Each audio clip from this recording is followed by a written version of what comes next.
எங்கே வந்திருக்கோம் பார்த்தீங்கன்னா, விழுப்புரம் மாவட்டம் மேல்மலையனூர் வட்டம் மேலச்சேரி கிராமத்தில் அமைந்துள்ள வராக நதி ஓரத்தில் இந்த பழமை வாய்ந்த சிவன் கோயிலுக்கு தாங்க வந்திருக்கோம். இந்த சிவன் கோயில் பார்த்தீங்கன்னா பாறை மேலே அமைந்திருக்குங்க.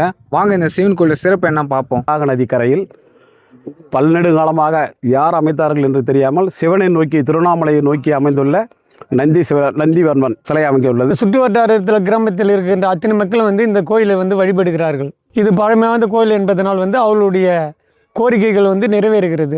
இணைப்பு திருவண்ணாமலை அண்ணாமலையாருடைய சிவனை நோக்கி இந்த லிங்கம் அமைந்துள்ளது. இதுக்கும் அந்த அண்ணாமலையாருக்கும் தொடர்பு உள்ள சிவன் கோயில். இன்னொரு சிறப்புனா இந்த வராக நதி இது எப்பயுமே வெள்ளப்பெருக்கு வராமல் இருக்கிறதுக்கு இவர் பாதுகாப்பாக இருக்காருன்றது ஒரு ஐதீகமாக இருக்குது. எல்லா சிவன் கோயிலையும் நந்தி பெருமான் சிவனை நோக்கி தாங்க இருக்கும். ஆனால் இந்த கோவிலில் பார்த்தீங்கன்னா நந்தி பெருமான் திருவண்ணாமலை நோக்கி அமைந்துள்ளதுங்க. அது மட்டும் இல்லாமல் இந்த கோவில் கிட்டத்தட்ட பல நூறு ஆண்டுகள் பழமை வாய்ந்ததாக இந்த ஊர் மக்கள் சொல்லப்படுறாங்க. இந்த கோவில் இயற்கை அரங்கள் சூழ்ந்து ஒரு பக்கம் மலையும் மற்றொரு பக்கம் ஆற்றுக்கும் நடுவே பாறை மீது அமைந்துள்ள இந்த சிவன் கோவில் பார்க்கறதுக்கு அவ்வளோ அழகாக இருக்குங்க.